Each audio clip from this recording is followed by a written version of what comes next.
Au fond.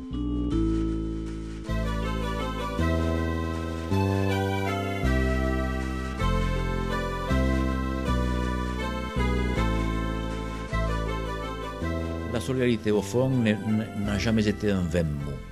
C'est quelque chose qu'on pourrait écrire en lettres majuscules. Sous la terre, c'est une autre vie. Un monde angoissant, à l'inverse du royaume du haut. Le Galibo, le jeune mineur, apprend à vivre dans le noir absolu, une obscurité qui résonne de 1000 bruits. Allongé, couché, prisonnier de boyaux hauts de 70 cm, le mineur abat du charbon, affronte des chaleurs irrespirables, nu comme un ver. En cas de pépin, il n'a pour seule identité qu'un numéro matricule gravé sur sa lampe. Pour les vieux, c'est une fierté de continuer l'histoire de Germinal, tandis que les gamins de 14 ans apprennent à vivre en harmonie le quotidien des gueules noires. C'est quelque chose de fantastique. On parle souvent de montagnes noires dans le nord, mais ce sont d'immenses pyramides finalement. Des pyramides grises, parfois des pyramides tristes, mais parfois des pyramides pleines d'arbres, plein de belles choses. Des pyramides parfois de joie, des pyramides de peine, des pyramides de tristesse, de désespoir parfois. Mais des pyramides de travail, d'un travail immense, d'une épopée charbonnière fabuleuse qui a lieu ici. Et que, disons, ce sont les traces, les dernières traces de cette épopée fabuleuse. On travaillait non seulement avec, disons, sa tête, son cerveau, parce que lorsqu'on abat du charbon, on n'abat pas du charbon comme on croit qu'on enfonce une aiguille de piqueur et c'est terminé, le charbon tombe. Non, il y a des limets, il y a une méthode pour abattre du charbon. Il y avait aussi le problème de la durée du travail, quoi qu'à Carmaux, les mineurs quand même ont tout le temps fait 8 heures, c'est le seul bassin en France où les mineurs n'ont jamais fait plus de 8 heures, enfin où ça n'a jamais été le cas, quoi. La raison, elle est simple, c'est que les mineurs de Carmaux étaient à l'origine des mineurs paysans. Et la mine était pour eux un complément, l'essentiel étant le travail de la terre.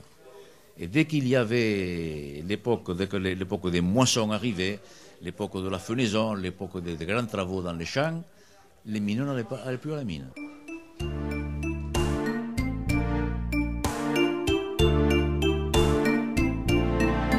Au fond de la mine, bien qu'il y ait des Français, des Espagnols, des Polonais, parfois des Belges, des Italiens qui travaillent ensemble, il n'y a jamais eu de problème de racisme au fond de la mine. Lorsqu'un camarade est en danger, quel qu'il soit, tous les mineurs se mobilisent pour le dégager, pour le sortir, pour l'aider, etc. Et par exemple, lorsqu'un mineur est tué, lorsqu'il est tué au fond de la mine, eh bien, le lendemain, le puits de mine s'arrête.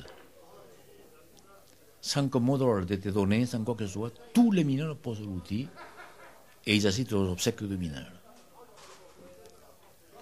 Bien que la journée de mineurs, pendant longtemps, ait été retenue comme une absence par la direction. Malgré ça, tous les mineurs, il n'y a jamais eu un exemple contre. Un seul mineur, jamais, n'a pas observé ça.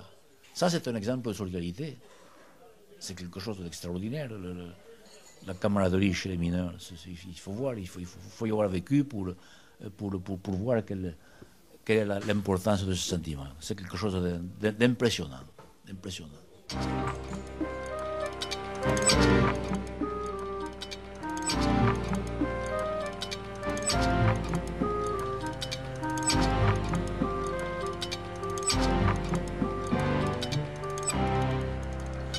À la mine, on était tous des numéros. Il y avait le matricule. Déjà, à l'embauchage, on avait un matricule. Bon, par exemple, moi, j'avais 52 787. Bon. Moi, j'avais 54 013. Le gars qui était embauché derrière moi, il avait 54 014. Et puis ainsi de suite. Combien, toi? 52 168. 52 787. Oh, le numéro matricule, le numéro de lampe, hein, le numéro de chantier. Ils étaient tous des numéros. Il y a beaucoup de mineurs qui ont des faux noms. Et des fois, quand on est devant un bureau de vote, qu'on fait des élections, ben on a le gars devant soi, on le connaît par son faux nom, quoi, hein, son sobriquet. On ne se rappelle plus de son nom, on est obligé de lui dire « mais comment c'est ton nom ?» Et alors ça va du patois provençal jusqu'à des sobriquets, puisqu'on a maintenant, moi je dis la chance d'avoir des mineurs qui viennent d'autres horizons, du Nord-Pas-de-Calais, de Lorraine, du Gard, de toutes les mines qui ont des difficultés, qui ferment. Donc il y a des mineurs qui sont venus travailler donc à Gardanne, et là aussi on retrouve des expressions ch'tis, des expressions un peu de toutes les zones où il y a des mines, quoi. Eux, c'est pas une chance pour eux parce qu'ils ont quitté une région, pour certains, qu'ils adoraient, leur famille, etc. Donc pour eux, c'est pas une chance, mais pour nous, ils nous apportent aussi un vécu dans leur région. Ils nous apportent, c'est un plus, quoi. Je pense que le partage, l'échange de culture, de régions, etc., ça peut qu'enrichir. Ça, c'est toujours un plus, ça peut pas être un moins, c'est toujours des plus.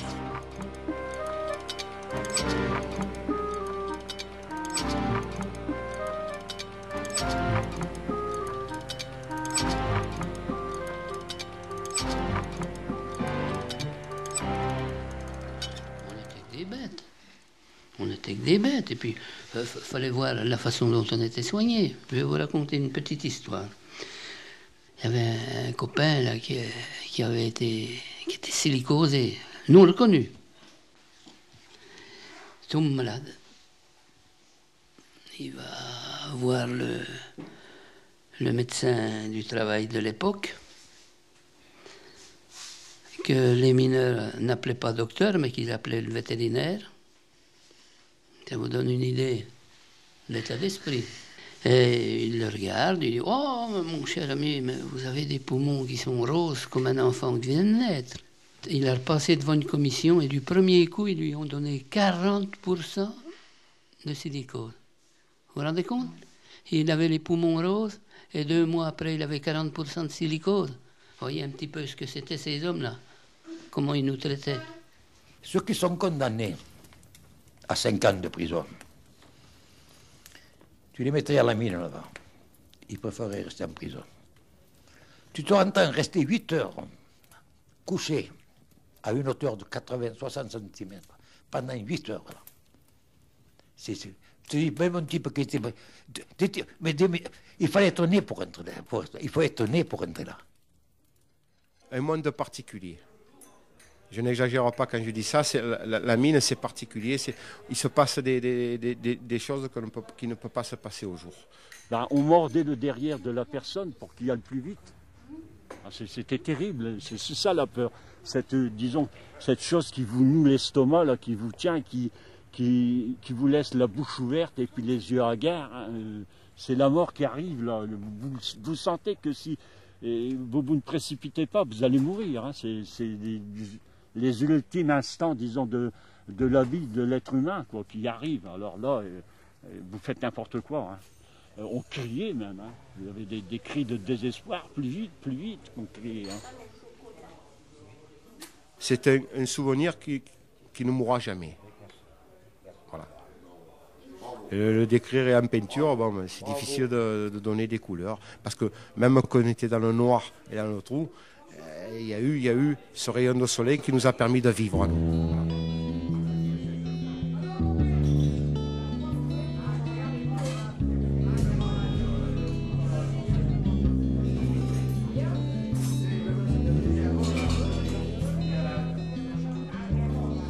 On avait la chance dans cette prison de pouvoir entrer à 14 ans à une époque, 16 ans à l'autre, 18 ou 20 ans à l'autre. Donc on avait, je dirais, la chance, pour certains, de rentrer à la mine à 18 ans, sans aucun diplôme, sans rien, même pas un certificat d'études, et de finir une carrière avec un bac, un BTS, et même pour certains qui ont démarré dans une filière ouvrière, sont arrivés à un diplôme d'ingénieur.